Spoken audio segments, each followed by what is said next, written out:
एक आदमी ने एक बहुत ही खूबसूरत लड़की से शादी की। शादी के बाद दोनों की जिंदगी बहुत प्यार से गुजर रही थी। वह उसे बहुत चाहता था और उसकी खूबसूरती की हमेशा तारीफ किया करता था। लेकिन कुछ महीनों के बाद लड़की चर्मरोग से ग्रसित हो गई और धीरे धीरे उसकी खूबसूरती जाने लगी।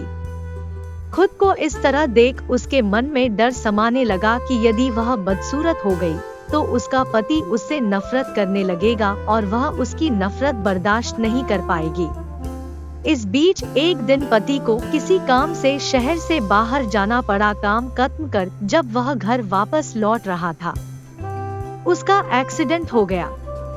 एक्सीडेंट में उसने अपनी दोनों आंखें खो दी, लेकिन इसके बावजूद भी उन दोनों की जिंदगी सामान्य तरीके से आगे बढ़ती रही।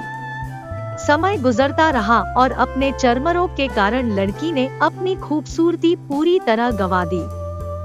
वह बदसूरत हो गई, लेकिन अंधे पति को इस बारे में कुछ भी पता नहीं था, इसलिए इसका उनके खुशहाल विवाहित जीवन पर कोई प्रभाव नहीं पड़ा। वह उसे उसी तरह प्यार करता रहा। एक दिन उस लड़की की मौत हो गई। पति अब अकेला हो गया था। वह बहुत दुखी था। वह उस शहर को छोड़कर जाना चाहता था। उसने अंतिम संस्कार की सारी क्रियाविधि पूर्ण की और शहर छोड़कर जाने लगा। तभी एक आदमी ने पीछे से उसे पुकारा और पास आकर कहा, अब तुम बिना सहारे के अकेले कैसे चल पाओगे? इतने साल तो तुम्हारी पत्नी तुम्हारी मदद किया करती थी।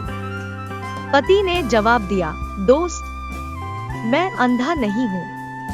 मैं बस अंधा होने का नाटक कर रहा था, क्योंकि यदि मेरी पत्नी को पता चल जाता कि मैं उसकी बदसूरती देख सकता हूँ तो यह उसे उसके रोग से ज्यादा दर्द देता।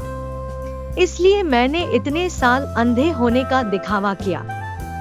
वह बहुत अच्छी पत्नी थी।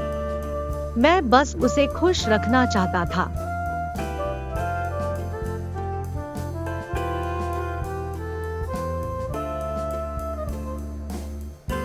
अगर आपको हमारी स्टोरी अच्छी लगी हो तो अपने दोस्तों के साथ भी शेयर कीजिए और कमेंट में जरूर बताइए कि कैसी लगी हमारी स्टोरी।